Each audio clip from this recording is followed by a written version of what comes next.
I now give the floor to a representative of United Nations Watch. Thank you, Mr. President. 6 decades ago, in the aftermath of the Nazi horrors, Eleanor Roosevelt, René Cassin, and other eminent figures gathered here on the banks of Lake Geneva to reaffirm the principle of human dignity. They created the Commission on Human Rights. Today we ask, what has become of this noble dream? In this session, we see the answer. Faced with compelling reports from around the world of torture, persecution, and violence against women, what has this Council pronounced? What has it decided? Nothing. Its response has been silence. Its response has been indifference. Its response has been criminal. One might say, in Harry Truman's words, that this has become a do-nothing, good-for-nothing Council. But that would be inaccurate. This Council has, after all, done something. It has enacted one resolution after another, condemning one single state, Israel. In 8 pronouncements, and there will be 3 more this session, Hamas and Hezbollah have been granted impunity. The entire rest of the world, millions upon millions of victims in 191 countries, continue to go ignored. So yes, this Council has done something. And the Middle East dictators who orchestrate this campaign will tell you it is a very good thing, and that they seek to protect human rights, Palestinian rights.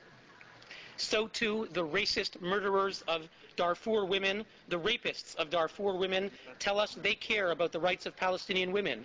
The occupiers of Tibet care about the occupied, and the butchers of Muslims in Chechnya care about Muslims. But do these self-proclaimed defenders truly care about Palestinian rights? Let us consider the past few months. More than 130 Palestinians were killed by Palestinian forces. This is 3 times the combined total that were the pretext for calling special sessions in July and November. Yet the champions of Palestinian rights, Ahmadinejad, Assad, Gaddafi, John Dugard, say nothing. Little 3-year-old boy Salam Balusha and his 2 brothers were murdered in their car by Prime Minister Haniyeh's troops. Why has this Council chosen silence? Because Israel could not be blamed. Because, in truth, the despots who run this Council couldn't care less about Palestinians or about any human rights. They seek to demonize Israeli democracy, to delegitimize the Jewish state, to scapegoat the Jewish people. They also seek something else, to distort and pervert the very language and idea of human rights.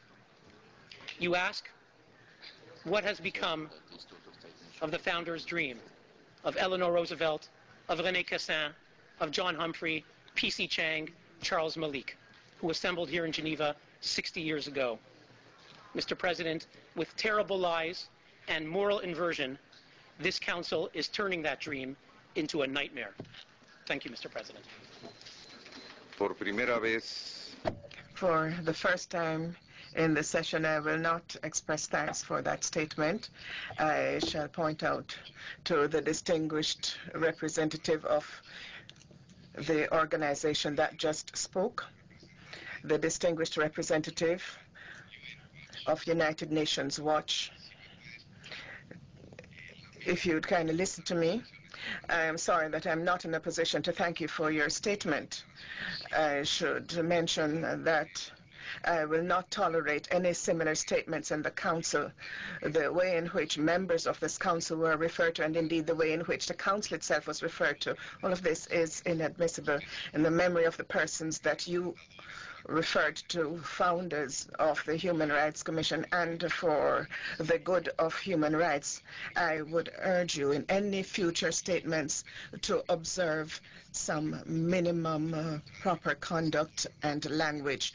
Otherwise, any statement you make in similar tones to those used today will be taken out of the records.